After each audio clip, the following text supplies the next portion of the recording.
Hello and welcome to United Classes. तो आज हम करने जा रहे हैं क्लास 11th का मैथ्स चैप्टर 11 में एक्सरसाइज 11.3 का question number 9th discuss. Okay, so first part का हमारा लास्ट क्वेश्चन है, दैट इज जो हमने ये question that is in each of the exercises 1 to 9 question हमें थे, 1 से लेकर 9 तक क्वेश्चन तक हमें जो फाइंड करने थे उसका लास्ट क्वेश्चन है। ओके, दैट इज हमें coordinate of foci, vertices, length of major axis, length of minor axis, eccentricity and length of latus rectum हमें फाइंड करने थे 1 से लेकर 9th क्वेश्चन तक। लास्ट क्वेश्चन है दैट इज 9th। सो जो भी हमें फाइंड करने हैं वो फॉर्मूले इधर मैंने नोट कर लिया है, आप प्लीज नोट कर लीजिए, मैंने लिख दिया है। So that is length of major axis is equals to 2a, length of minor axis is equals to 2b, e is equals to eccentricity which is equals to c by a, l for length of latus rectum is equals to 2b square by 4 a।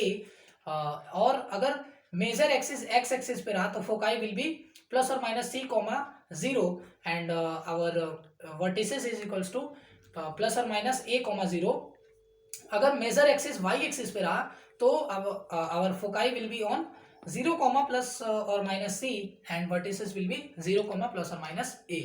सो जैसे कि मैंने बताया था question number 7, 8 और 9 equation हमें दिए गए हैं, इनको हमें सिंप्लीफाई करके या सॉल्व करके हमें एलिप्स के इक्वेशन के फॉर्म में करना है।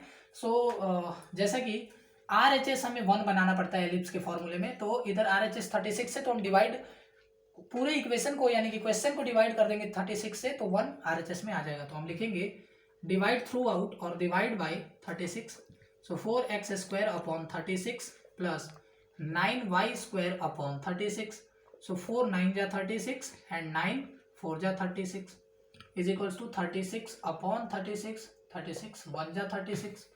so I think equation will be x square upon 9 plus y square upon 4 is equals to 1। okay, now इस इक्वेशन को हमें देखना है एंड फाइंड करना है कि मेजर एक्सिस किस एक्सिस पे होगा, मतलब किस कोऑर्डिनेट का मीन्स किस variable we can say x square, x एक वेरिएबल है, वाई एक वेरिएबल है, तो उन दोनों में हमें देखना है किसका डिनोमिनेटर सबसे ज्यादा है। तो एक्स स्क्वायर का सबसे ज्यादा है, यानी कि since 9 is greater than 4 therefore major axis will be on, major axis is on x axis, क्योंकि एक्स एक्सिस के टर्म के एक्स के टर्म के नीचे यानी कि एक्स का डिनोमिनेटर ज्यादा है वाई के डिनोमिनेटर से।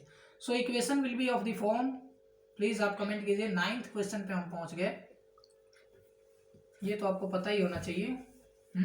Is equals to x square by a square plus y square by b square is equals to 1। Now इस इक्वेशन को हम इस इक्वेशन के साथ कंपेयर करेंगे तो हमें ए स्क्वायर की वैल्यू 9 आ जाएगी, बी स्क्वायर की वैल्यू आई थिंक 4 आ जाएगा। Therefore we can find c square is equals to a square minus b square. A square क्या दिया है 9, बी स्क्वायर है 4 is equals to 5, therefore c is equals to √5 I can say, या ए की value इधर से आ जाएगी 3, बी की वैल्यू आ जाएगी 2। Am I right? Now a b c हमें तीनों पॉइंट्स मिल गए, तो हम सिंपली इनमें क्या करेंगे, पुट कर देंगे एंड वैल्यू फाइंड कर लेंगे। सो फोकाई हमें फाइंड करना है। सो मेजर एक्सिस किस पे है, एक्स एक्सिस पे है, therefore foci will be plus और minus C comma 0। So plus और माइनस सी की वैल्यू है √5 कॉमा 0, या वर्टिसेस कहाँ आ जाएगा, वर्टिसेस विल बी प्लस और minus A comma 0। So a की वैल्यू आई थिंक या 3, सो इट इज प्लस और minus 3 comma 0। Am I right? Now हमें length of major axis and minor axis find करना है। Length of major axis, so it is equals to 2a, आप वहां formula देखिए please. So 2 into ए की value आई है हमारी 3, it is 6। Now length of minor या minor axis is equals to 2b is equals to 2 into B की value है हमारे पास 2 इज इक्वल्स टू 4। नाउ हमारे पास क्या बच गया, दैट इज या eccentricity and length of latus rectum.